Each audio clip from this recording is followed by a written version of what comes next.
Nagulat si Scott nang makita ang isang grupo ng mga langgam na nagdadala ng isang maliit na suit na 2 nanometer lamang ang haba. Habang siya ay nagulat pa, ang suit ay naging 10,000 beses na mas malaki. Kasabay nito, ang mga pulis ay dumating upang suriin siya, na naging sanhi ng kanyang pagkataranta. Tingnan ang mga langgam na nagtipon upang bumuo ng countdown. Mabilis na tumayo si Scott, pinulot ang kanyang mga damit at isinuot. Sa natitirang 4 na segundo ng countdown, mabilis niyang isinuot ang kanyang sombrero. Nang dumating ang mga pulis sa selda, wala na si Scott sa kulungan. Nang dumating ang mga pulis sa pintuan ng kulungan, tumakbo din ang maliit na si Scott sa siwang sa ilalim ng mga rehas para makalabas. Sa labas pa lang, nang tumingala si Scott, nakita niya ang isang grupo ng mga langgam na matagal nang naghihintay. Sinusubaybayan siya ng doktor sa pamamagitan ng probe sa gitna ng langgam. Biglang nagkaroon ng malakas na isa itaas, at isang lumilipad na langgam ang damapo sa kanyang harapan. Sa oras na ito, pinakilos ng kulungan ang lahat ng pulis upang hanapin siya. Sumakay si Scott sa likod ng langgam at lumipad, ngunit mabilis na dumating ang isang motor.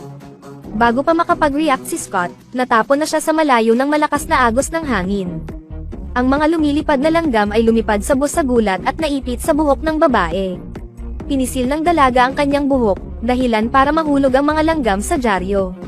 Pinunasan ito ng may hawak ng dyaryo, kaya napalipad silang dalawa ng 100 metro ang layo. Muling nakatagpo ng isang sabog ng cone air sa daan, lumipad si Scott ng libu-libong metro sa himpapawid, pagkatapos ay nawalan ng malay. Bumagsak si Scott sa lupa. Tumakas ang lalaki sa siwang sa ilalim ng mga rehas. Pagkatapos ay umakyat sa likod ng lumilipad na langgam at tumakas mula sa bilangguan. Sa kasamaang palad, pinasabog siya ng mainit na hangin, dahilan para mawalan siya ng malay, matanggal ang pakpak at mahulog. Ngunit natagpuan at iniligtas ng mga langgam si Scott. Nang magising siya, nakita ni Scott ang isang magandang babae na nakatingin sa kanya. Medyo nataranta si Scott pero nag-react agad, minsan nagnakaw ng suit dito. 3 araw lamang ang nakalipas, si Scott ay kinasuhan ng pagnanakaw. Nang makalabas siya sa kulungan, dahil gusto niyang maghanap buhay, nagtrabaho siya bilang waiter sa isang bar. Gustong magsumikap at muling buuin ang iyong buhay.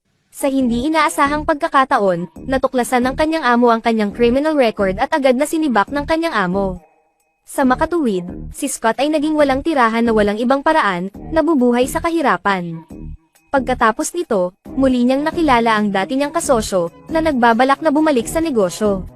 Nabalitaan ko kaagad na 1 linggo ang biyak kabilang bahay, at may safe ang bahay na iyon.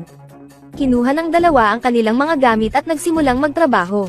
Matapos matukoy kung saan magaganap ang pagnanakaw, pinutol ng isang tao ang signal ng telepono upang pigilan ng iba na magulat sa pulisya. Umakyat si Scott sa dingding, pumasok sa loob at pinatay ang alarm ng magnanakaw. Pagkatapos, binuksan niya ang pinto ng cabinet, sa hindi inaasahang pagkakataon ay may napakatibay na bakal na pinto sa loob. At mabubuksan lang ito gamit ang fingerprint lock. Tumakbo si Scott sa kusina para kumuha ng rolyo ng tape. Pinutol ni Scott ang isang piraso ng tape at idinikit ito sa hawakan ng pinto. Susunod, ilagay ang isang singsing dito at ilapat ang isang layer ng cola. Sa wakas ay binuksan niya ang kalan, inilagay ang singsing dito at nagluto ng ilang minuto. Kapag tumigas na ang pandikit, handa na ang perpektong fingerprint. Inilapat ito ni Scott sa recognition machine, pagkabukas ng bakal na gate. Sa hindi inaasahang pagkakataon, may safety lock ang safe, kaya medyo nalito si Scott. Ngunit hindi ito nagpapahirap sa nangungunang magnanakaw. Nakaisip agad ng solusyon si Scott. Naglabas siya ng kasangkapan sa kanyang bulsa at gumamit ng drill para putulin ang maliit na butas sa lock.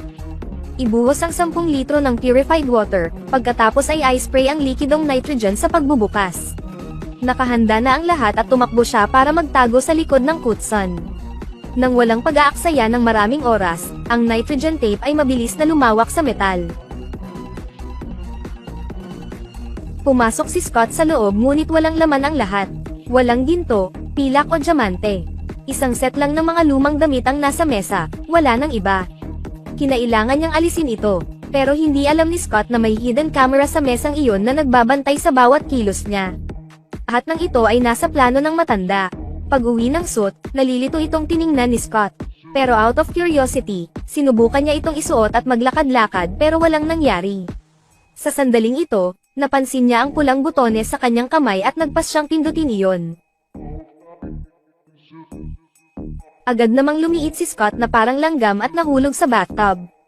Tumingin siya sa paligid, hindi makapaniwalang totoo ito.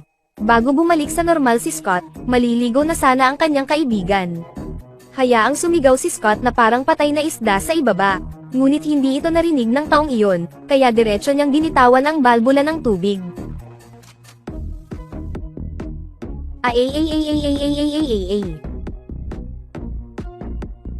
Pagkatapos ay tumalon si Scott mula sa bathtub at muntik nang mamatay. Pagkatapos ay hindi sinasadyang nahulog sa kanya ang sinturon, natilak si Scott sa imburnal. Muling nahulog sa isang bar, sinusubukang iwasan ang mataas na takong at sinipsip ng isang vacuum cleaner. Sa loob, nakasalubong niya ang isang malaking daga, tumalon siya sa bitag ng daga at tumalon ng ilang metro ang layo. Nahulog siya sa isang nakaparadang sasakyan. Matapos pahirapan ng maraming beses, nagpa siya si Scott na ibalik ito.